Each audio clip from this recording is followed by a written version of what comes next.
今天开箱这一台哦，一看就知道了，对不对？大陆横贯它仿天宫的一个所谓的山猪车，那发表的时候其实就是沸沸扬扬的，你看它的整个如果说有看到那个网页在分享的时候，其实很多人都已经有开过了，那几乎是一模一样的东西。然后，当然材料上面我们再斟酌一下可是基本上来讲，几乎是所谓的零差别那最重要的东西，分毫不差，通通给你有了，这样子。那价钱更是吓人，因为如果说真的，一模一样的东西过来，对不起，大概1/3的价钱就有了。好，那当然会有做一些小差距的东西啦。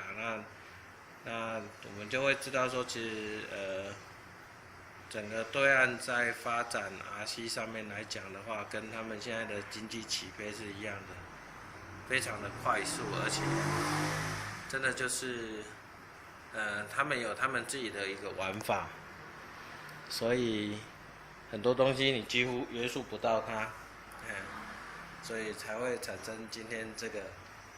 那我们等一下就把它开箱来看看。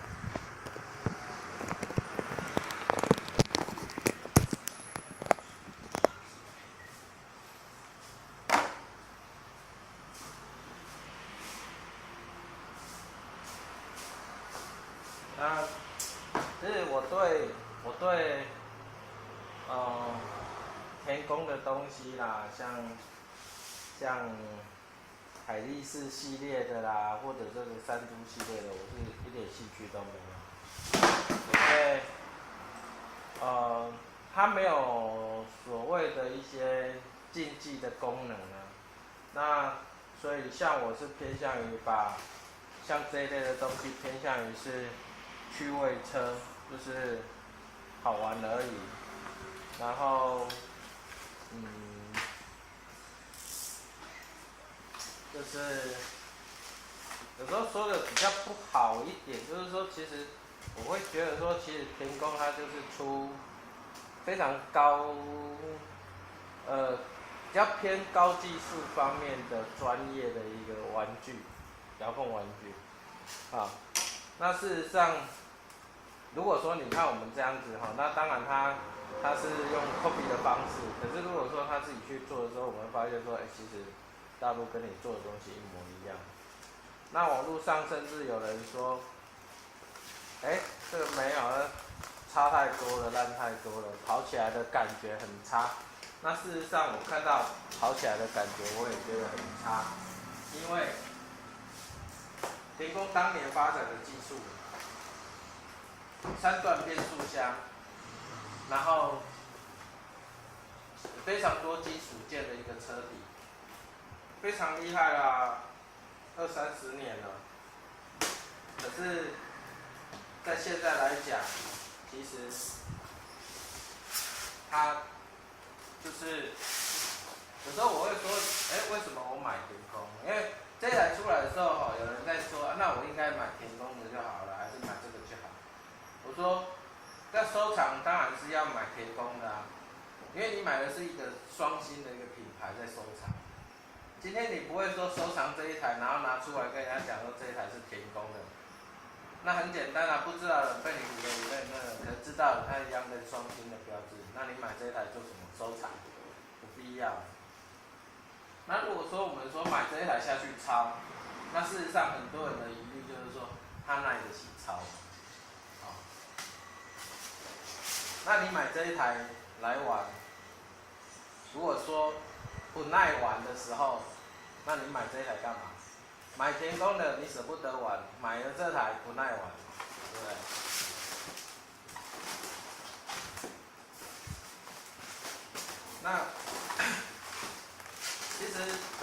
所以这一台高米嘛，因为2万多块的东西就刚好有这个机会，既然仿的几乎一模一样了，我们就来看一下说，那真正2万多块的东西，人家到底在迷什么的？啊，开错边了，没差了，我要重来一次。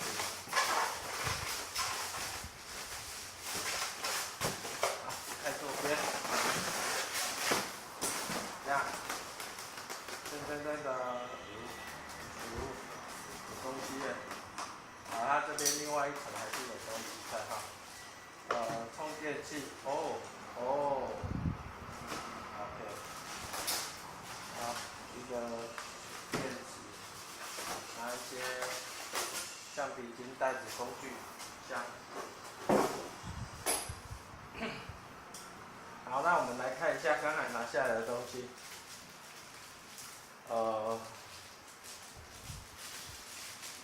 一看到的是双圆头就知道不太妙了。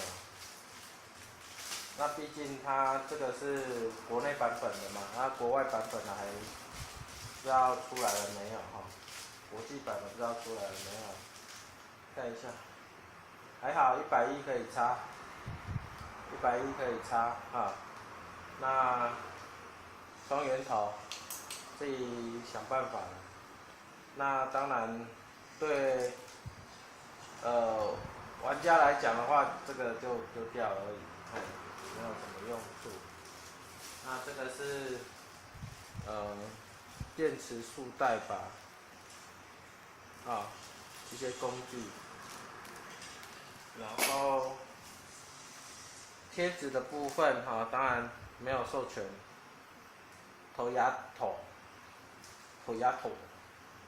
好，那贴纸的部分应该是也是，我看来也是自己的，都自己的没有，几乎没有用到。这个字还有办法转的，这个字就没办法换位置了。对，然后说明书啦，没什么简体字的。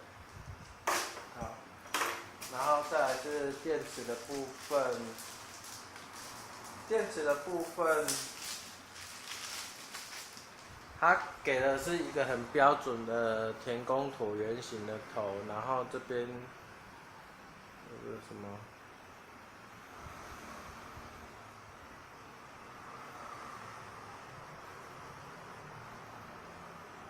它是铝聚的电池它写铝聚的电池，可是1500麦，1500麦，我们玩就是少一半嘛，就是7000麦可以玩而已。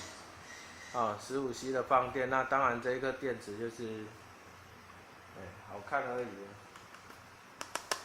空心的，蛮空的啦，不是空心的啦。那当然它出来它不就没有像田宫一样，它有一个多动的一个混控装置，然后用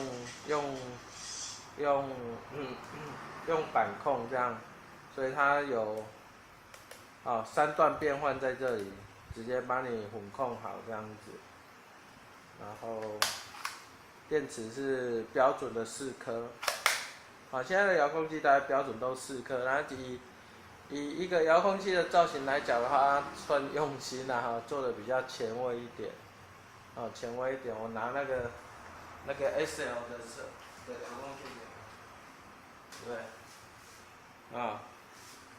它少了质感当然可以再加分一点啦，控的感觉又差很多包括这个握把的部分它打2个孔，手指在握的部分刚好贴到，我觉得握感还算不错。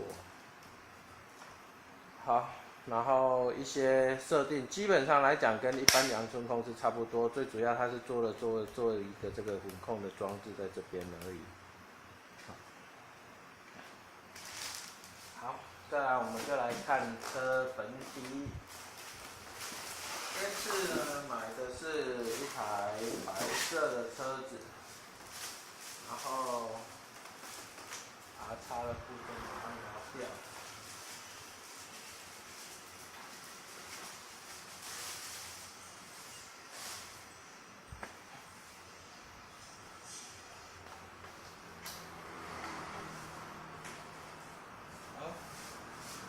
我们来看一下它车子。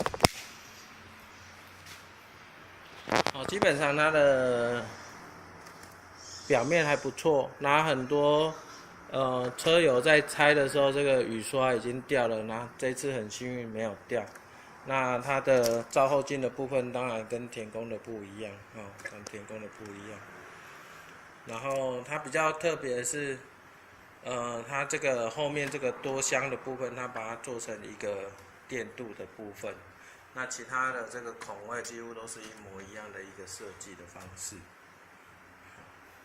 那车壳的部分，基本上这个车壳已经不算是稀奇的。当然，它这个圆灯的部分是比较传统的田宫的一个海力士的一个车型那像 RC4WD 它是做方形的，那这边一样，它是没有那个灰式的一个，没有一个灰式的一个突出。那内装的部分来讲，它比较讲究一点，我觉得它比较讲究，因为听说台湾引进的这个海力士的部分，当年进来也是这一种颜色的一个内装，椅子啊什么。那我们看一下它里面，都帮你贴好了。当然仪表板比较平面一点，这个都是你本来要额外加购的部分，可能就不用额外加购了。因为我本身没有那个嘛田宫猪嘛，所以对田宫猪的了解度比较没有那么差。这个部分来讲的话，那车壳的设计来讲的话，应该是没差了吧？那个田宫米的部分，应该是没差了吧？有可能会差一点，我不晓得，可能会差一点。就基本上看好像差不多，很多都是一样的一个设计方式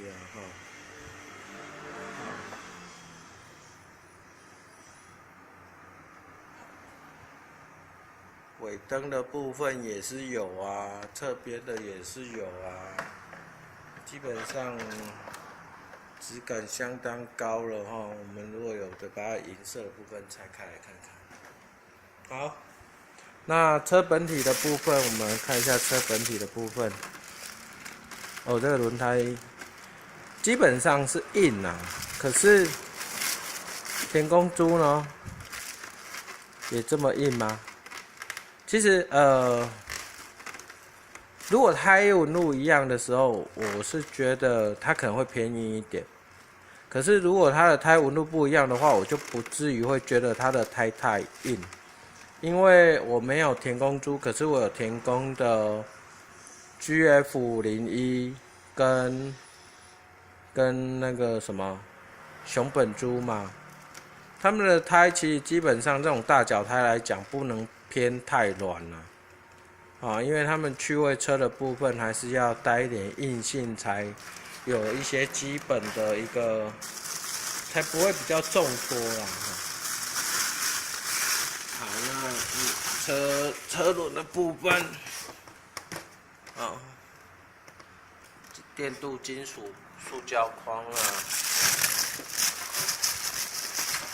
后趣味车，你要求什么胎皮的软度要攀爬，还有攀爬怎么攀攀爬就你轮胎那么大，人家也不太愿意去跟你做，对不对？做一起不要跟你做朋友对不对？然后所以不然就换嘛。然后东西看起来是都还好好，那我们看一下马达的部分，应该也是基本上的那一种白马达部分，可是它是黑色的。然后包括这个关节的部分，其实细度都不错，强度也有这个地方发现了一点那个小锈蚀。这个地方，啊，那不影响啦。那听过它的螺丝的品质不是很好，不是很好。那，拆装，不晓得有人说要换螺丝我也在考虑。可是光换这些螺丝可能会气死，因为听说它的那个质地相当的软，你稍微一个不小心可能就滑牙。好，所以如果要拆装的时候小心一点。那再来看，哎呦，我要看它那个，我们讲一下它的东西。我觉得哈，如果说整个来讲，我觉得比较不 OK 的，我是会觉得是这个下连杆的部分。哦，它感觉好像一个薄铁而已，可是它有厚度，它有厚度。好像它有厚度在，所以基本上它应该还是有一定的强度在，不至于会弯掉，不至于会弯掉。那有人说他下地第一次就已经把这个传动轴扭断了哈。那我也有回啦，我就说按扭断是第一个是你不会操作，还是这个本身质地就不好？然后还有什么呢？它 LP 的部分是一个铸造的，铸造的车轴壳，然后它几乎全部的地方都是帮你换那个滚珠培林的。好，那避震器我摸一摸，感觉上是金属的感觉它是金属的。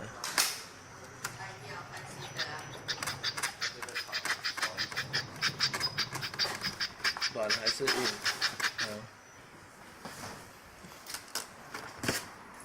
所以整体来讲，我觉得这一台，我有这一台，更不会去买那个天宫珠因为我不是收藏嘛，然后2万多我也花不下去，所以这个7、8千块可以了，对不对？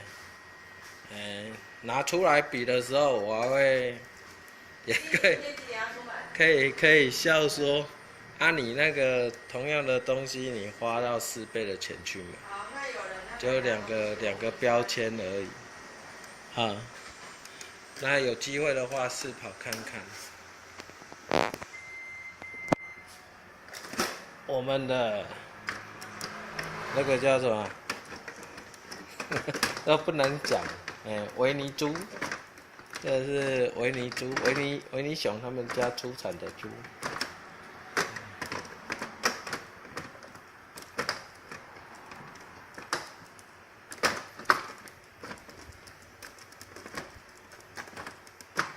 漂亮啊，水啊，白色的啊。